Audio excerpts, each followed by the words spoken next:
Quelle appréciation peut-on faire des différents lutteurs? Suivez plutôt. Cette année quand même, toute la campagne que nous étions en train de mener là et que nous avions menée de tout le temps, qui concerne d'assurer la relève en sélectionnant des jeunes pour remplacer petit à petit nos champions qui sont un peu vieillissants là.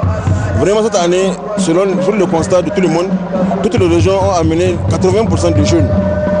Bon, maintenant, quant à l'ossature de l'équipe nationale, cette année particulièrement, nous sommes en train de la viser au niveau de ces jeunes-là. C'est en même temps une sorte de relève, une sélection de relève que nous allons installer en fait, spécialement pour cette année-là au niveau du championnat de 34e édition. Il y a un certain nombre de lutteurs que nous avions déjà visés. Nous attendons ces derniers jours-là pour avoir la confirmation de ce que nous avons préjugé sur les qualités tactiques et techniques de ces jeunes-là. Connaissant la lutte d'approximativement chaque pays, nous allons cette fois-ci-là, exceptionnellement en équipe nationale, travailler là-dessus. Les techniques et les tactiques au niveau des chutes et des entrées et des sorties. On va travailler ça et Inch'Allah, avec ces jeunes-là, s'ils arrivent à avoir un très bon encadrement, on va avoir le statut d'une très bonne équipe. C'était là Adam Soumana, coach national, au micro de Jibril Namarka. Pour ce qui est donc de la compétition, pour le compte de cette 4e journée, ce matin, victoire de Niamey sur Maradi 6-3 et un match nul. Toutefois, les deux écuries conservent leurs invaincus. D'autre part, Difa a conservé son unique lutteur tout en éliminant les deux de Tillabéri, qui se contente de sa victoire par 5-4 et un nul. Le point de ce reportage signé Moussa Yahya. Comme à chaque édition, à mi-parcours de la phase par équipe, les chutes de lutteurs invaincus commencent à devenir de plus en plus rares.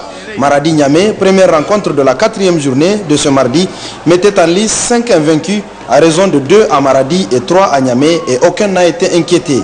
Combat très facile pour Oumar Bindigaou, ceinture rouge, face à Adamou Abdou de Niamey. Bindigaou contraint le jeune Adamou à poser un genou au sol et c'est lui-même qui le fait remarquer à l'arbitre. Juste après Bindigaou, Yacouba Adamou en bleu franchit à son tour ce 4e obstacle en se débarrassant de Hashimou Dandao de Maradi. Yacouba esquive la tentative de prise de celui-ci à sa jambe, puis exerce une projection rotative. Sabo Abdoulaye, 3e lutteur invaincu de Niamey, a pour sa part poursuivi sa course vers le sabre grâce à l'avertissement écopé par Salissou Kantou de Maradi en rouge. Niamey bat Maradi par 6-3 et 1 nul.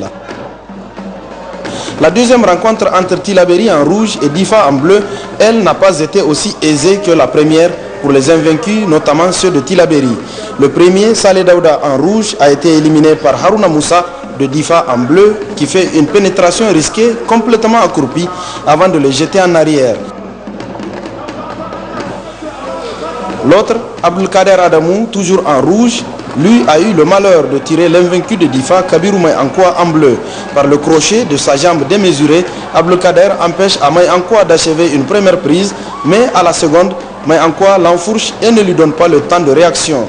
Saleh Daouda et Abdelkader Adamou, les deux invaincus de Tillabéri, sont éliminés, tandis que Difa conserve son unique Kabirou Maïankwa à l'issue de cette rencontre soldée par la victoire de Tillabéri sur Difa par 5-4 et 1 nul.